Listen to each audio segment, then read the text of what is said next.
My name's Dave DeBow, founder of MoneyPartnerFormula.com, and this show is built for everyday real estate investors who are actively doing deals and looking to scale using other people's money. So if you're an active real estate investor and you want to get featured on this show to talk about your own real estate and capital raising experiences, then just go to daveinterviewsyou.com. Now let's get rolling with this episode, and remember to subscribe for daily interview content. So chances are you're familiar with investing in self-storage facilities. I've interviewed quite a number of self-storage investors over the years, and you might even be familiar with investing in RV resorts. I've interviewed a few of those folks over the years as well. Well, today's special guest, zooming in from Indiana, close to Chicago, is an investor who's doing both. He invests both in self-storage facilities as well as RV resorts.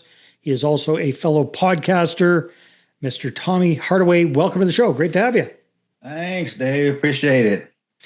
So, Tommy, give us a little snapshot of where you're at right now at the beginning of 2026 with your real estate portfolio. What kind of properties do you have in there at the moment? Well, right now, currently, as a matter of fact, me and my partners are in the contract phase of an RV resort park. Nice. In Tennessee. So and tell me a little bit about that deal. How many ads or units, or how do you count those things? Well, it's a 70-unit site. Nice. Property. But the thing, I can't remember, but I think it's about like 35 acres, if I'm not mistaken. It's close to Dollywood. Oh, and cool. Like I said, right now we're in negotiation. So in regards to numbers, I really can't tell the numbers are not like that. So there's confidentiality there as well. Okay, so that's the RV side of things. What about the self-storage side of things? Self-storage, I've been putting a lot of my energy right now into the RV resort park, but I am still open, and I do still get deals coming my way for the self-storage side, but I have yet to go deeper, do a deep dive into it yet. Very good. So, Tommy, what is it that appeals to you about these two different asset classes? So we got RV resorts, we got self-storage. Tell me a little bit about what's so appealing about RV resorts for you. Well, RV resorts and added to self-storage as well. They're both recession-resilient. What I mean by that is, they can weather the storm of any economic downturn. RV resort, it's not a unit based like it is for apartments on apartment side. Reason being because the tenants, they bring their own homes. Right. So there is no pretty much eviction. And especially with RV resorts, you pretty much get a lot of your income up front because they have to reserve the site prior to them coming to the campground.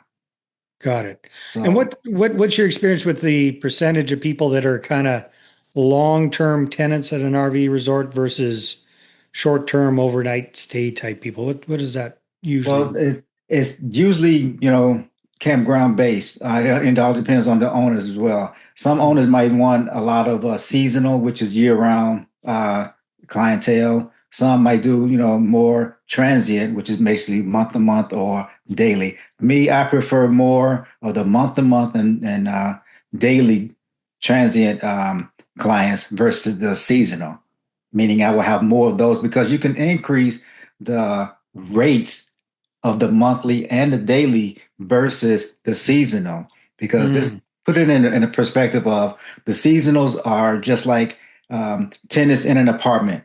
You can't increase the rent until you have the vacancy. Or until enough time has passed by, right? Yeah, you can't just arbitrarily bump up their rent. Right. Okay, that makes sense. Plus, especially with this one, if it's near Dollywood, most people aren't, as lovely as it is, I don't think they want to go there 365 days a year. So they're there for a week or two, then they're continuing on their journey. Take it. That's right. Go to the Dollywood, do all the, take advantage of the amenities that Dollywood has, come back to the campground, and their vacation's basically over after that. Yeah, exactly. So it's a good thing. Hey there, if you're a capital raiser, a syndicator, or a fund manager, and you're looking for a steady flow of incoming accredited investor leads, then go ahead, grab a free copy of my new book, How to Get 20 Accredited Investor Meetings Every Month Without Cold Calling, Networking, or Chasing People. You can get that at 20accreditedinvestorsbook.com. Again, that's the number 20accreditedinvestorsbook.com. Okay, so we've taken a quick little look there at RV resorts. What about the self-storage facilities? What is it that appeals to you and your partners about self-storage? Well, self-storage, like I said, is with RV resort, it's recession resilient, meaning, any downturn, whether it's COVID, whether it's the increase, it actually doesn't matter. You can you're still able to actually capture that rent. It's not as much, the rent is not as heavy as it is in apartments.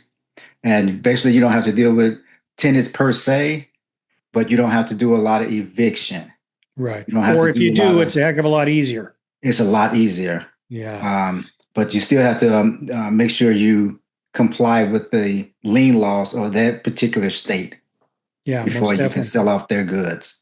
So what I've heard a little bit about self-storage, Tommy, is when times are good, we tend to buy a bunch of crap and junk that doesn't fit in our houses or garages, so we need somewhere to put it. Mm-hmm. So it goes into self-storage.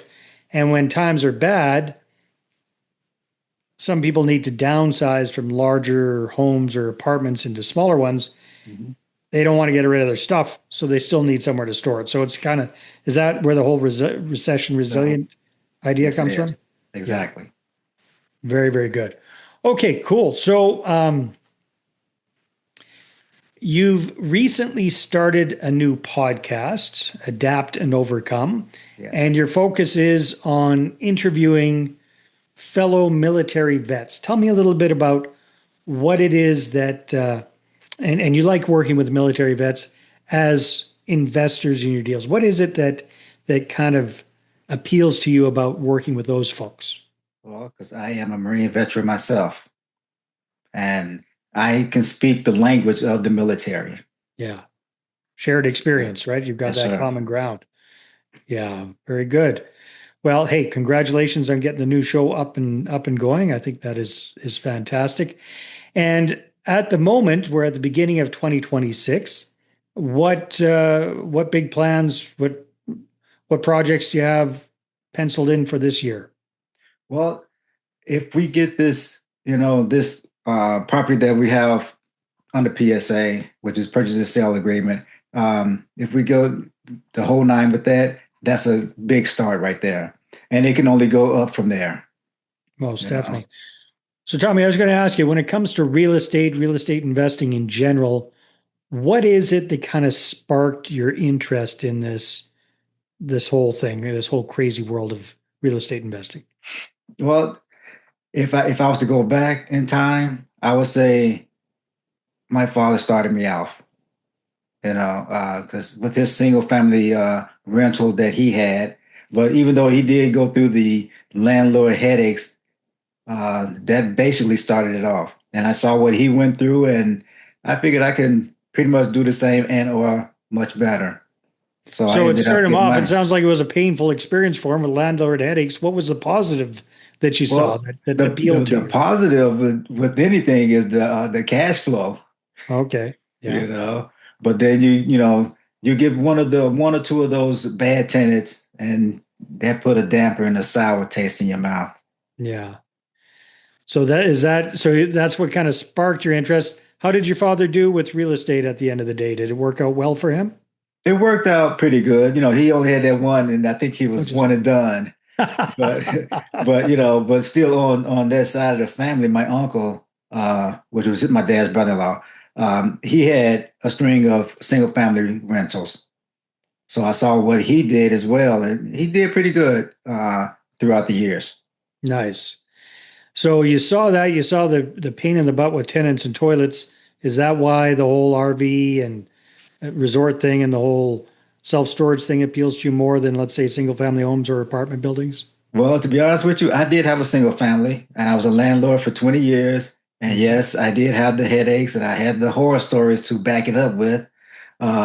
But that actually turned me into, because I was looking at more single families, and I said, well, if I get one, two, three, that's one, two, three roofs I have to replace.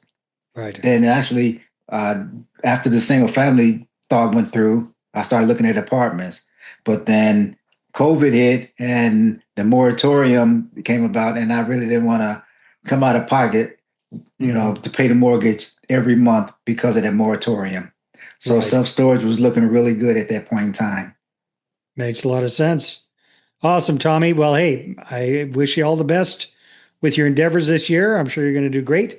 If somebody's watching or listening to this and they want to connect with you, what's the best way for them to do that? Well, they could always go to my website, which is semperfi-capital.com. That's semperfi-capital.com. Very good, my friend. Well, thanks so much for being on the show. Thank you. Appreciate you. All right, everybody, take care, and we will see you on the next one. Hey there, I really hope you enjoyed that episode. And as always, if you want to listen to more daily interview content, make sure you subscribe. And if you're an active real estate investor and you're doing deals and you'd like to get featured on this show, then just head over to daveinterviewsyou.com.